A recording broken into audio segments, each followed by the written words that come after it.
Hi, my name is Cynthia St. Julian, and I'm presenting the Tinker versus Desmones case. The Tinker versus Desmones case started when John and Mary Tinker and their friend Christopher attended schools in Iowa. All of the students went to different schools and wanted to show their disapproval of the current war in Vietnam. Their motivation came from a fellow student who had recently been drafted into the war and killed in combat. In addition, they also saw the violent scenes of the Vietnam War on the news. In protest, all three of the students began to gather other students with the same position, and in formulating a plan, they held a conference at Christopher's house and decided to wear black armbands to show their support for a peaceful conclusion in the Vietnam War. Their plan began to spread around each of the schools and eventually made it to the school's principals. Both schools implemented a similar regulation stating that the armbands were banned on school property. In addition, the policy stated that any student caught wearing a black armband on school property would be suspended until inclined to follow the rule.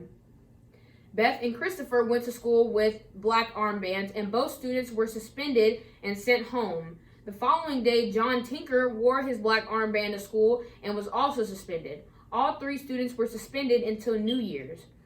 After all three suspensions, the Tinker siblings' father attempted to convince the school district that the armbands were protected forms of expression. The school district waived their explanation for protest, and the Tinkers went to the American Civil Liberties Union for help and filed a lawsuit against the entire district.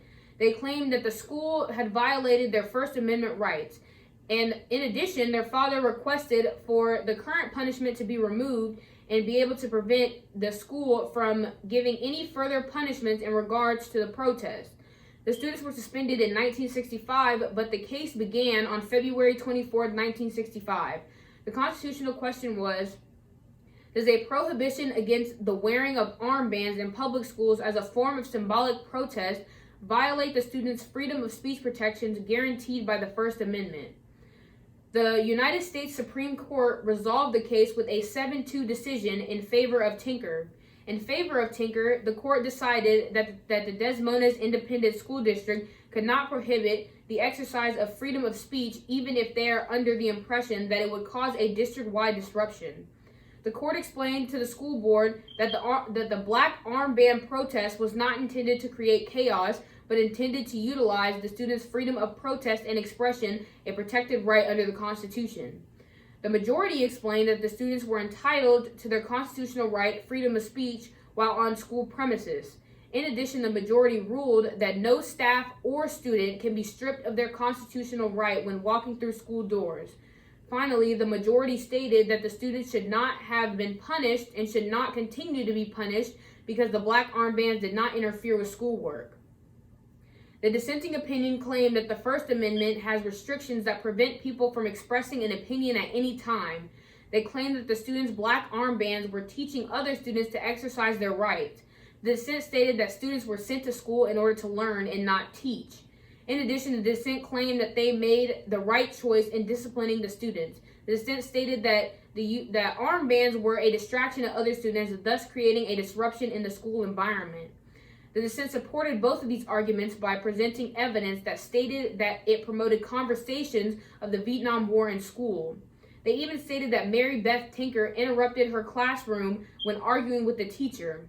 Finally, the dissent claimed that if the disciplinary action was truly in the interest of school order, then the school administrators should have the authority to ensure a productive working environment. This was a landmark case because it was a major stepping stone for students' rights. It allowed free speech in public schools. The school administrators also benefited by getting clarification on when to discipline a student in regard to their constitutional rights.